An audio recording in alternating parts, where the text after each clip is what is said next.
ఇప్పుడు ప్రభాస్ని ఎన్టీఆర్ని మీరు ఎలా ఐడెంటిఫై చేశారు? వాళ్ళతో సినిమాలు చేశారు కదా, వీళ్ళలో ఆ టాలెంట్ ఉంది వీళ్ళు అవుతారని. ఎన్టీఆర్ది స్టూడెంట్ నెంబర్ 1 షూటింగు మా ఇంట్లో జరుగుతుంది. 2 రోజులు ఇక్కడ షూటింగ్ చేశాను.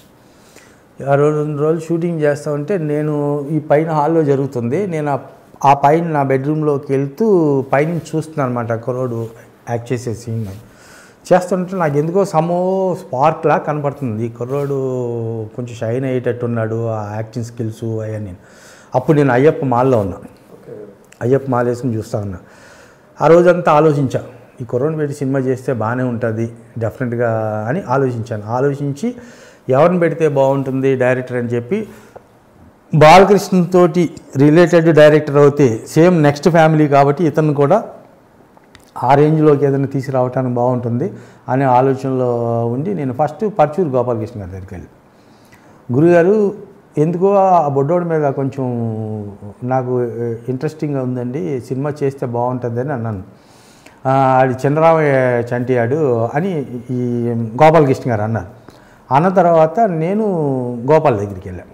గోపాల్ అతనితోటి ఎన్టీఆర్ తోటి సినిమా చేద్దామంటేనే, గోపాల్ నీకేమన్నా పిచ్చా ఏంటి, బడ్జెట్లు రేపు ఎంత అవుతుందో తెలీదు, నేనేం అప్పటికి గోపాలు నరసింహనాయుడు ఇట్టించి కూర్చున్నాడు. అవును, నరసింహనాయుడు ఇట్టించి కూర్చున్నాడు.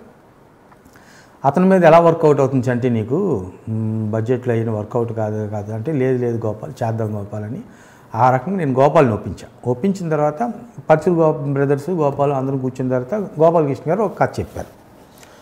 లైన్ బాగానే ఉంది, కొంచెం మాసీగా ఉంది, అది ఉంది. గోపాల్ కూడా చెప్పాం, అందరం బాగానే ఉంది, ముందుకు వెళ్దాం అనుకున్నాం. అప్పుడు ఈ కుర్రాడు షూటింగ్ జరుగుతుంటే వెళ్ళాం.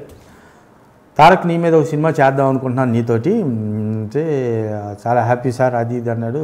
ఎవరు డైరెక్టర్? బి గోపాల్ అన్నాను. కట్ చేసి కుర్చీలో లేడు మనిషి, ఎక్కడున్నాడని ఎదుగుతుంటే అంత ఎత్తే ఎగిరాడు జంపు. అసలు బి గోపాల్తో నాకు సినిమా ఏంటనే, ఎందుకంటే సమరసింహారెడ్డి సూపర్ హిట్ ఇచ్చాడు, continuation Narasimha Reddy super duper hit ఇచ్చేసాడు.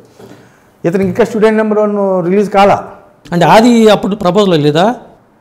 ఈ రిలీజ్ అప్పటికి షూటింగ్లో ఉన్నారు తప్పితే రిలీజ్లు కాలేదు. అది రిలీజ్ కాలేదు. దాని మీద అతను బి గోపాల్ డైరెక్టర్ అనేటప్పటికి ఇంకెక్కడో ఉన్నాడు. అప్పుడు ఆది డైరెక్టర్ అంటే అతను చిన్న స్టూడెంట్ నెంబర్ 1 డైరెక్టర్ అంటే ఫస్ట్ డైరెక్టరేగా. అంతేగా. అది ఇవాళ రాజమౌళి వేరు, ఆ రోజు రాజమౌళి వేరు. ఇవాళ వినాయక్ వేరు, ఆ రోజు వినాయక్ వేరు. ఆ రోజు బి గోపాల్ వేరు, వీళ్ళు వేరు కదా. ఆ రోజు బి గోపాల్ సెన్సేషనల్ హిట్లో ఉన్నాడు డైరెక్టర్గా.